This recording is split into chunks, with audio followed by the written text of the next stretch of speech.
LP स्कुलाव दिनै जोंहा MCLA फान्डनिफ्राय बाउन्डारि वाल खुन्था गायसननाय हाबाफारि दंमोन। बेखौ जों दिनै बे गामिनि बा रायजो राजाफोरखौ जों लाफानानै दिनै बे खामानिखौ जों दिनै मावफुंबाय आरो बेयाव गोबां बोसोर जाबायमोन दिनै बाउन्डारि वाल गैया आरो बे बाउन्डारि वालखौ बे ओनसोलनि रायजो राजाजों लोगोसे बे स्कुलनिनो फोरोंगिरि बिथांमोना दाबिदार खालामबाय थादोंमोन आरो बेयावहाय दिनै UPPL सरकारा आरो लोगोसे जोंनि बै 32 नं भेरगाव समस्तिनि MCLA तथा BTRनि EM दावबायसा बर'आ 2 मासनि सिगां बे स्कुलखौ नायगिदिंफैदोंमोन। बेयाव लोगोसे जोंबो दंफायोमोन आरो बे डिमाकुसि VCDCनि चेयारमेन बिथाङाबो दंफायोमोन। बेयावहाय रायजो राजाजों लोगोसे आरो बे स्कुलनिनो फोरोंगिरिफोरनो मोनसे खोथा होदोंमोन जे आं बेखौ खोब सम दिननि गेजेरावनो आं मावफुंना होगोन होननानै थिग खोथा होनाय बायदि बिथाङा दिनै MCLA फान्डजों बे स्किमखौ हमबाय। दा हमनायजों लोगोसे दिनैहाय बे दिनैनिफ्रायनो बे बाउन्डारि वाल लुनाय खामानिया दिनैनिफ्रायनो जागायजेनबाय होननानै जों बुंनो हासिगोन आरो बेयावहाय दिनै बे ओनसोलनि रायजो राजाया जोबोद गोजोननाय मोन्दों। लोगोसे जोंनि प्रमद बर' सारनि दैदेननायाव UPPL सरकारा दिनै गोबां जि गामियाव थांनानै खोथा होबोदों बे खामानिफ्रा दिनै जाफुंनो हमबाय आरो लोगोसेनो बे स्कुलजों नांजाबनाय मोनसे लामा दंमोन जोंहा डिमाकुसि डन बस्क' टु बामुंजिरि थांनाय मोनसे रुट दङ। बे रुटनिफ्राय 1 नम्बर 2 नम्बर 3 नम्बर उत्तर डिमाकुसिनिफ्राय डिमाकुसि टि स्टेटसिम मोनसे लामा दङ। बियो माने जोबोद गोलैसोनाय, बेयाव 4 साखाबो लांनो हाया आरो लोगोसे बाइक सालायनोबो गोबां रायजो राजाफ्रा उसुबिदा जायोमोन। बे दिनै बेबो जाबाय, गुडविलनि मिसननि गेजेरजों बियो स्किमा जाबाय। साननैसो उनावनो हयथ' बियो टेन्डार जानानै खामानि आराम्भ जागोन।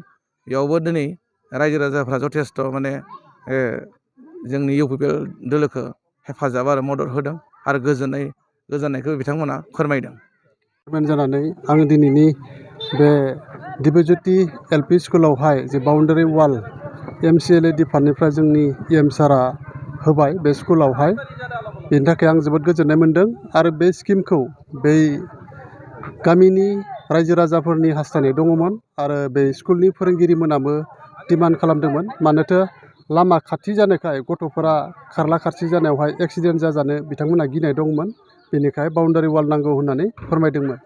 बे बाथ्राखौ जोंनि EM सारनो फोरमायनाय लेखायै सारा बे स्किमखौ बे दिब्यज्योति LP स्कुलाव होबाय। बेनि थाखाय आं गोजोनदों आरो बिनि अनगायैबो सारा बे ओनसोलावहाय गोबां जौगानाय खामानिफोरखौ मावफुंबाय थादों। आं बे गासैनि थाखाय गोजोननाय मोन्दों आरो इयुननि बोथोरावहाय आरो जों गोबां डेभेलपमेन्ट खामानि जाफुंनाय मोनबावगोन बेखौ जों आसा खालामदों। आं VCDCनि चेयारमेन जानानै बेखिनिखौनो बुंबाय।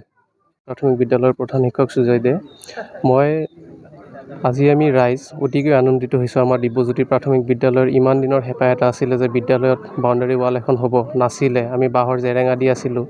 যিহেতু বাউণ্ডাৰী ৱাল নাথাকিলে সৰু আমাৰ কণমানি ল'ৰা ছোৱালীসকল দৌৰা দৌৰি কৰে, নিৰাপত্তাৰ অভাৱ। তো এতিয়া 2 মাহমান আগতে আমাৰ EM ছাৰ আহিছিলে স্কুল ভিজিটত। অহাৰ পিছত মই তেখেতৰ লগত বহি কথা পাতিলোঁ, অভাৱ অভিযোগবিলাক মই তেখেতক ক'লোঁ। কোৱাৰ পিছত তেওঁ প্ৰতিশ্ৰুতি দিছিলে যে খুব সোনকালেই তেওঁ ব্যৱস্থা এটা কৰিব আৰু সেই মৰ্মে আজি আমি দেখিলোঁ যে আমাৰ আধাৰশিলা স্থাপন হ'ল ৱালৰ। অতিকৈ আমি আনন্দিত হৈছোঁ আৰু মই আমাৰ দিব্যজ্যোতি প্ৰাথমিক বিদ্যালয়ৰ ফালৰ পৰা আৰু 3 নম্বৰ উত্তৰ ডিমাকুছিৰ ৰাইজৰ হৈ ধন্যবাদ জ্ঞাপন কৰিছোঁ আৰু আশা কৰিম যাতে ভৱিষ্যতেও আমি তেনেকৈ উপকৃত হৈ থাকোঁ। ধন্যবাদ।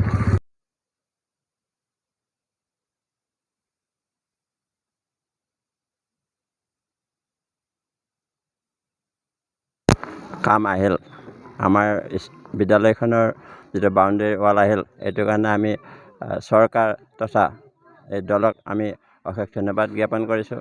কাৰণ আমি এই বস্তুটো আজি বহুদিনৰ পৰা নিবেদন কৰিছোঁ যদিও আমি পাবলৈ সক্ষম হোৱা নাই। কিন্তু আজি UPPL দলৰ আধাৰতেই আমি এই অনুষ্ঠানটো পাই সঁচাকৈ অতি আনন্দিত হৈছোঁ। আমি আশা কৰিছোঁ এতিয়া যিখিনি দিলে এইখিনি আমাৰ ছাফিচিয়েণ্ট হোৱা নাই। যিহেতু আমাৰ এৰিয়াটো প্ৰায় 2 বিঘা 2.5 বিঘা মাটিৰ এৰিয়া, গতিকে আমাৰ এইখিনি ছাফিচিয়েণ্ট হোৱা নাই।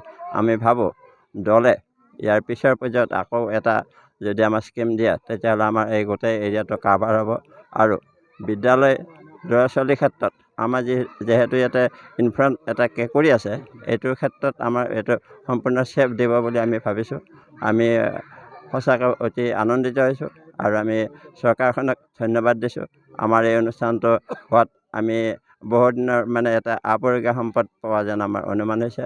আমি এই অনুষ্ঠানত থাকি আমি আটাইকে ধন্যবাদ দিয়াৰ লগতে আমাৰ এই বস্তুটো যেন সুন্দৰভাৱে নিৰ্মাণ হয় ताके आखा करे म कबलेगा इमान बाजाज कम्पानीनि बाइक सालायनो मोजां मोनग्राफोरनि थाखाय गोजोनथाव खौरां